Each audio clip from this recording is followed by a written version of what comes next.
இசை வெளியீட்டு விழாக்காக நீங்க மலேசியா போனீங்க, பயங்கரமா ரசிகர்கள் கொண்டாடினாங்க, எல்லாம் நடந்துச்சு.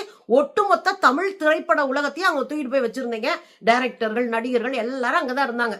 பெரிய அளவுல பரபரப்பா பேசப்பட்டு 80,000 பேர் வந்து கலந்துக்கிறதா இருந்ததுல கிட்டத்தட்ட 60,000 பேருக்கு மேல கலந்துக்கிட்டாங்கன்றதை நம்ம பேசியிருக்கோம் ஆல்ரெடி. சந்தோஷம். உங்களை நம்பி, உங்களை மதிச்சு, உங்களை பாராட்டி, உங்க மேல அன்பு காட்டி வந்து அத்தனை நடிகர்கள் பேசிட்டு வந்தாங்க. சந்தோஷம். அதுக்குள்ள இவங்க வீடியோ போடுறானுங்க அனில்ஸ்.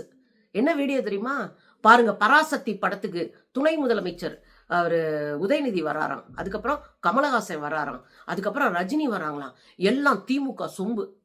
எங்க பராசக்தி படத்துக்கும் திமுகவுக்கும் என்ன சம்பந்தம்? பராசக்தி படத்துக்கும் திமுகவுக்கும் என்னங்க சம்பந்தம்?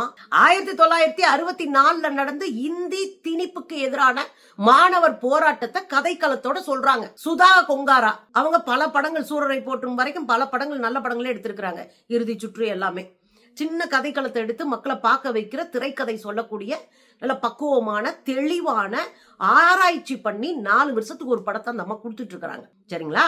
அதுல ஒரு படம் அவங்கள ரொம்ப பயங்கரமா அவங்கள ஈர்த்த ஒரு கதையை அவங்க படமாக்கியிருக்காங்க. இன்னொன்னு சொல்ல போனா, நீங்க ட்ரைலர் பல கோடி பேர் பார்த்தாங்கன்னு சொல்லிட்டு இருக்கோம். இந்த படத்துல சில செட்ஸ் எல்லாம் போட்டிருப்பாங்கல்ல, அந்த செட்டை கொண்டு வந்து வள்ளுவர் கோட்டத்துல வச்சும் போது பல லட்சம் பேர் போய் அந்த செட்டை பார்க்க போனாங்க. அதுவும் கியூல நின்னு, வரிசையில நின்னு போனாங்க. அதெல்லாம் நீங்க நியூஸ்லயே பார்த்திருப்பீங்க. அப்போ ஒரு கியூரியாசிட்டி இருக்கு. நம்ம மாநிலத்துல ஒரு ஆட்சியை மாற்றக்கூடிய ஒரு பெரிய சம்பவத்தை மாணவர்கள் செஞ்சிருக்காங்க. அது எப்படி இருக்கும் அப்படின்ற கியூரியாசிட்டி இருக்கும், ஒரு ஒரு எதிர்பார்ப்பு இருக்கும். அதுதான் இந்த படத்தோடைய வலிமை அப்படின்னு சொல்லலாம்.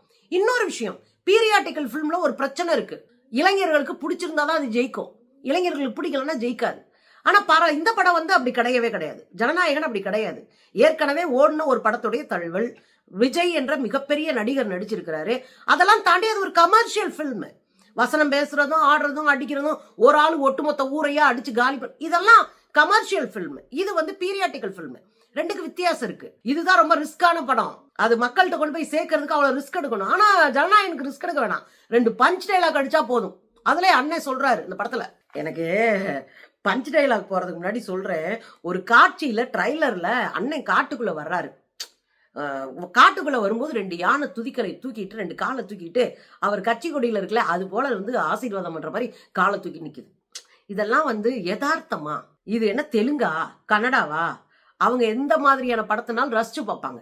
தமிழ்நாட்டுல கேள்வி கேட்டு பழகினவங்க நம்ம ஆட்கள். நீங்க காட்டுக்குள்ள போறாரு விஜய், 2 யானை அப்படி காலை தூக்கி நிக்குதுன்னா சிரிச்சு போட மாட்டாங்களா? நீங்க பார்த்து கப்சா அடிக்கிறீங்க. அதை நல்லபடியா பண்ண வேண்டியதானே. அவருடைய கட்சி கொடியை காட்டுறாங்களாமா, எம்ஜிஆர் மாதிரி.